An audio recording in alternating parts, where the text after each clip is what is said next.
ঢাকাই চলচ্চিত্রের বর্তমান প্রজন্মের নায়িকা মাহিয়া মাহি। বিচ্ছেদের পর সন্তানকে নিয়ে ফুরফুরে মেজাজে আছেন এই নায়িকা। বন্ধু বান্ধবীদের সঙ্গে সুন্দর সময়ও কাটাচ্ছেন তিনি। শুধু তাই নয়, নতুন উদ্যমে কাজে ফিরেছেন মাহিয়া মাহি।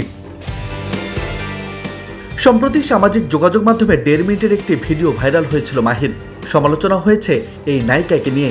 সেই রেশ কাটতে না কাটতেই ফের আবার নতুন 1.5 মিনিটের ভিডিও ভাইরাল হয়েছে মাহির।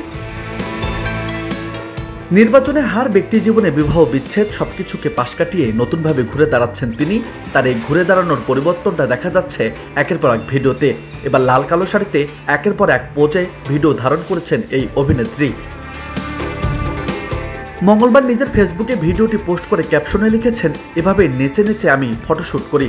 ভিডিওটি ঝড়ের গতিতে ভাইরাল হয়েছে ফেসবুকে। মাহির ভক্তরাও নায়িকার রূপ নিয়ে প্রশংসায় ভাসিয়েছেন। তাকে এমন রূপেই পর্দায় আবারও ফিরে দেখতে চাচ্ছেন অনেকেই। মাহিকে সবশেষ সাকিবের রাজকুমার ছবিতে কেমিও চরিত্রে অভিনয় করতে দেখা গেছে। এরপর অভিনয় নিয়ে ব্যস্ততা না থাকলেও মডেলিংয়ে সময় দিচ্ছেন নায়িকা। কয়েকদিন পর পর বিভিন্ন সাজে দেখা মেলে এই চিত্রনায়িকাকে।